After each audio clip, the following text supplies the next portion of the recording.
Well, you either die the hero or you have your second season completely upended by a writer's strike and negative reaction from fans and then kind of just limp to a finish. Heroes! I'm not covering the whole thing, but I was commissioned a while ago, actually. It's taken me some time to get through this whole thing because I'm talking about this time the entire first season. Now, I've actually talked about the first 3 episodes before, but I actually had to go back and even rewatch those because it had been so long since I saw them and talked about them. Now, this is not going to be a blow for blow. I'm not going to go through the entire plot. This is me giving my impressions and my thoughts on them. I am also probably going to refer to people mostly by their powers because a fair number of these I kept forgetting their names. So, sorry, my brain is just a sieve at this point in my life. We got to work with what we have. But I'll tell you what, I can see why, based off this first season, especially thinking about at the time this came out, why this show was such a big hit. It really is quite well constructed as an overall piece in terms of laying the groundwork of people starting to exhibit these powers, how different people respond to them in different ways, having a nice variety of powers, seeing the ways in which the lives of these people intertwine, and just kind of slowly pulling the threads tighter to the finale. It's really well constructed. Again, especially for the time it aired. This kind of storytelling wasn't unprecedented, but it was not the norm. This was the kind of thing that was just kind of starting to happen, especially at this scale. So this really pulls together quite well. That's not to say I love everything about it. There's some characters that never quite fully work for me. There's some characters I really like who don't get nearly as much time as I would have preferred. And there's some aspects that sort of come out of it towards the tail end that honestly, even if I hadn't heard that the later seasons are kind of a mess, would have made me nervous to see later seasons regardless, just because it felt like the kind of stuff that would have been picked up and it did not interest me. It didn't wreck this season, but it probably would have wrecked later ones. So that does mean I am going to be talking spoilers for this first season of an over a decade old show. So spoiler warning, I guess. Hiro is the best. Well, Hiro and Ando together are fantastic. They're really good. And how fun was it having George Takei show up and be Hiro's father? And like, he showed up the first time. I'm like, oh, that's an Ikemi. Then he shows up again and he's wielding a samurai sword. I'm like, oh, dang, yes. And that was just fun. But Hiro and his journey are just really great to see. And he has this joy in what he's doing and what he's trying to accomplish. And here's how well Hiro is done. By the end, after we've seen the leap forward in time and we've seen future Hiro, and we get a sense of how jaded he is, how dark he's gotten. I didn't think, oh, this Hiro is a badass. I thought, oh my gosh, I don't want to see Hiro become this. And that for me actually became bigger stakes than nuking New York. Like, that's a kind of an abstract thing. Like, even, and yes, it's very much a post 9/11 show, but like, that is kind of an abstract thing.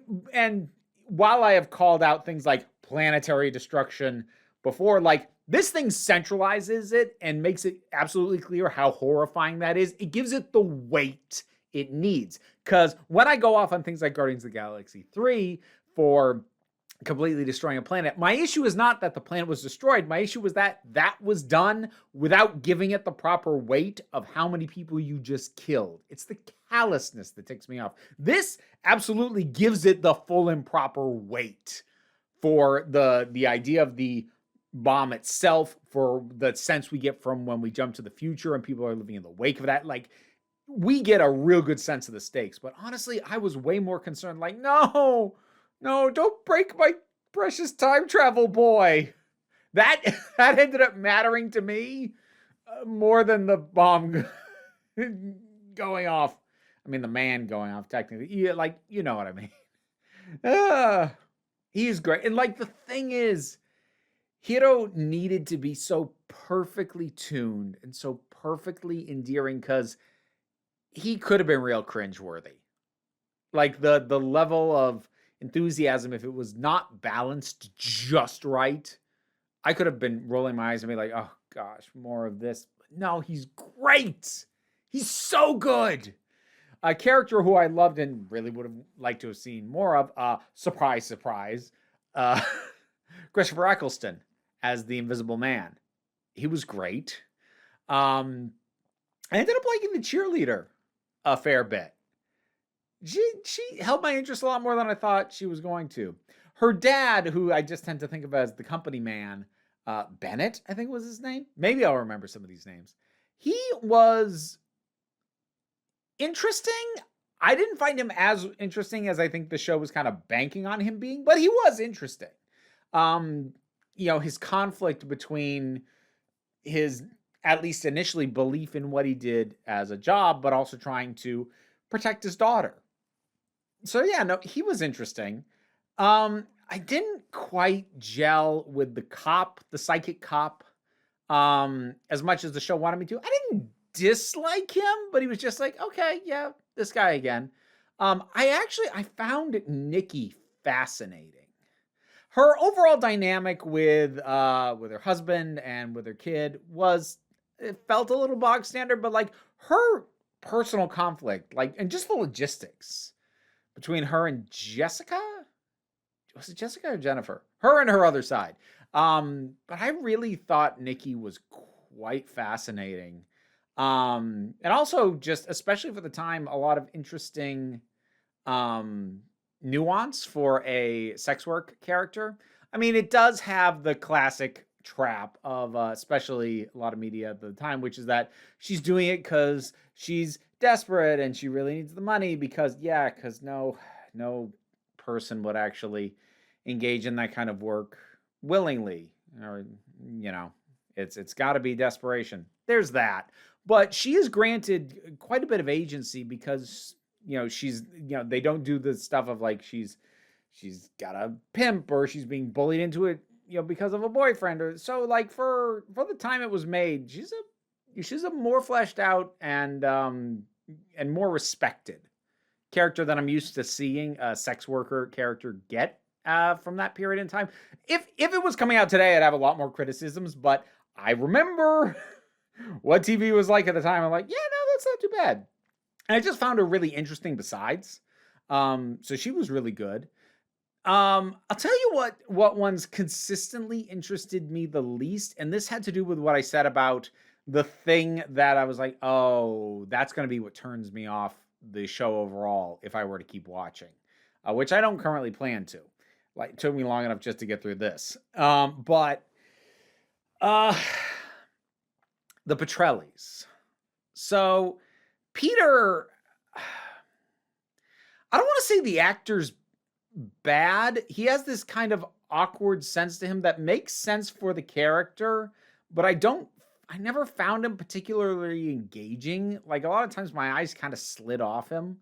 And it's not that he's a bad actor. I don't even think he's badly cast for the part that he's in. It was just kind of like, oh, yes, you were also here. I also, like, how I initially thought his powers worked was a lot more interesting than how it turned out they actually did. Because I got he was absorbing powers from other people and he was mimicking their powers. Initially, I thought he had to be within a certain proximity of those people. But then we find out later, no, once he absorbs any given power, he just has it indefinitely. And that interested me way less because it, theoretically, if he just gets in the proximity of the right number of people, he'll just have all the powers. And how will you ever stop him? Which just makes him Sylar with having to do even less work to get people's powers. I'll come back to Sylar in a bit. I mean, about the one interesting angle that you could get out of that scenario for him, they did towards the end, which is accidentally taking on a new power that he doesn't know how to use yet. and that is, a big part of the tail end in the final couple episodes, I guess. And like that's an interesting angle, but that was about the only interesting thing I think they did with the fact that he just gets these powers and keeps them. I think it would have been a lot more interesting if he only had powers of what was in a certain physical radius to him. I don't know. I got hung up on that for some reason. Nathan.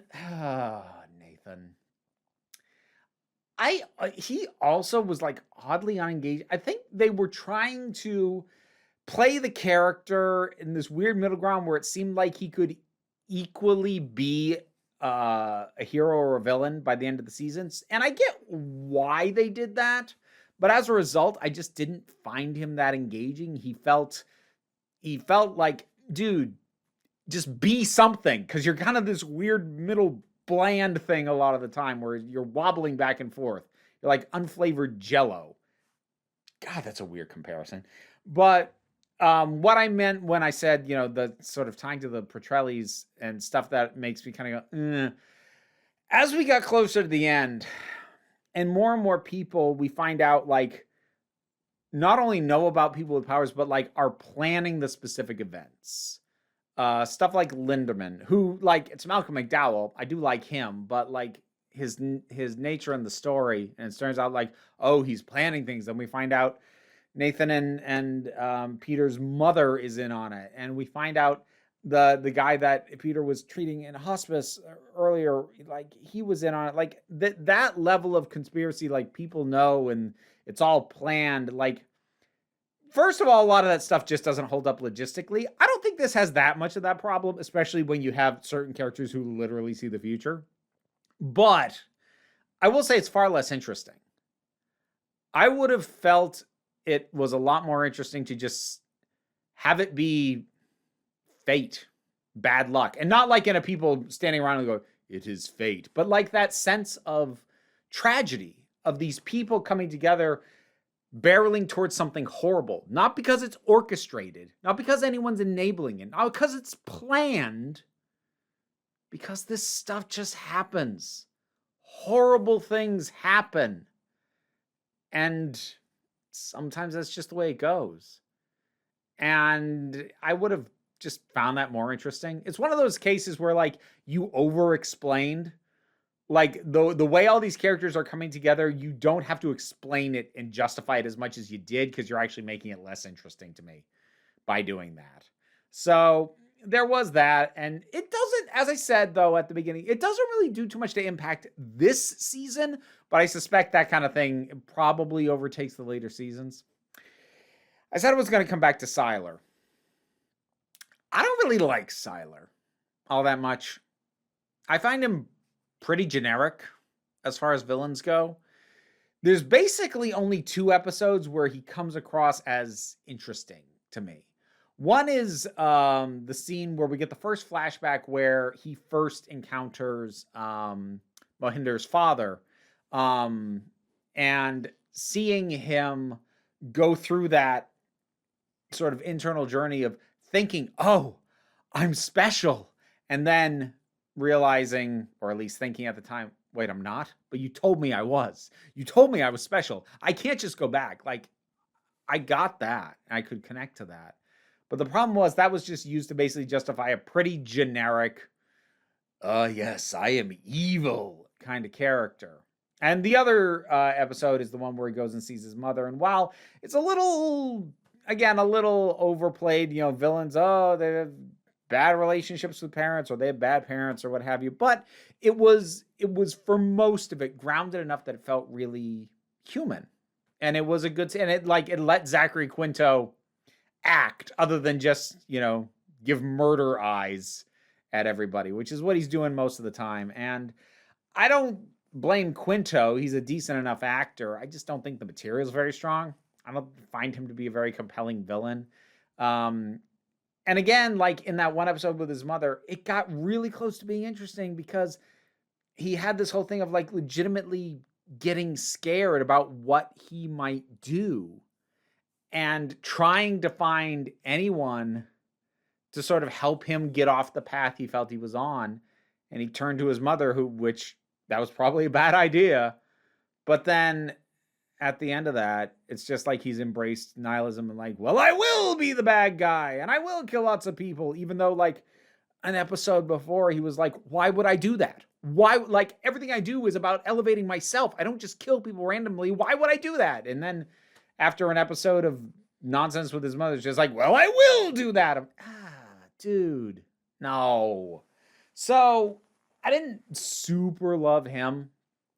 But again, I think I'm most impressed with the overall tightness of the structure of this thing than any one individual narrative or story within it.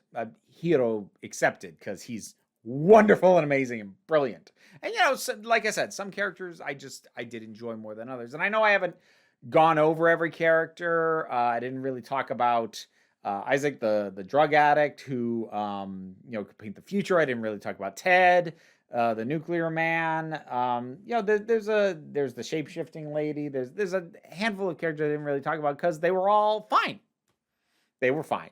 They worked for what this was.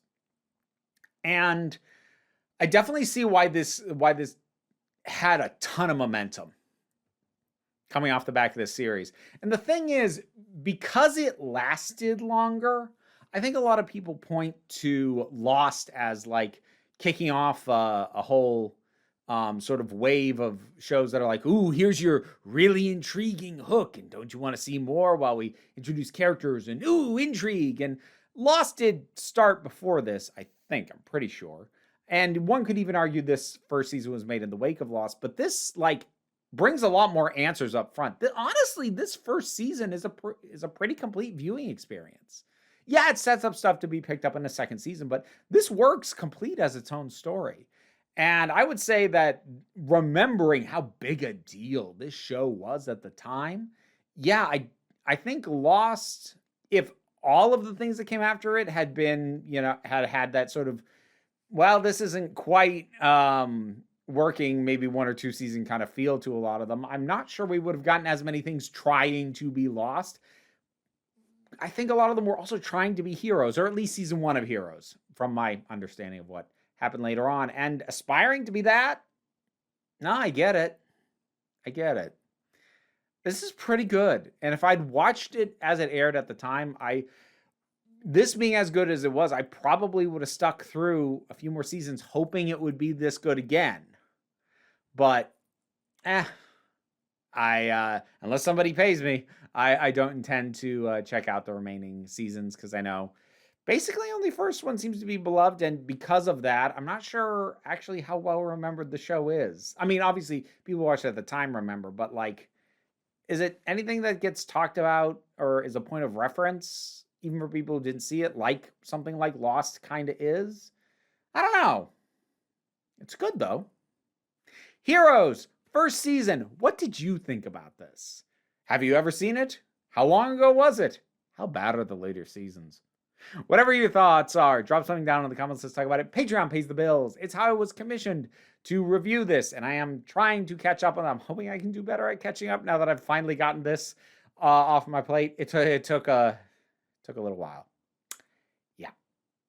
But in any case, even if you can't help me out there, like, share, subscribe. That's free, and that also helps me out. Don't worry too much about it, though, because we take a relaxed attitude around here, so you can just come on back next time you need a break.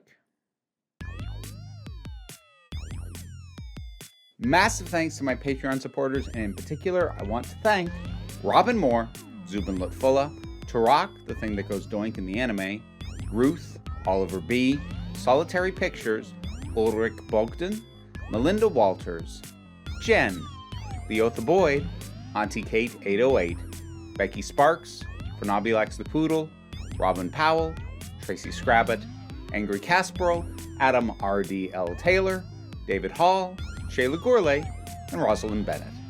Thanks for your support. You can get your name in the credits too if you feel like hearing me possibly struggle with it for several times before getting it right.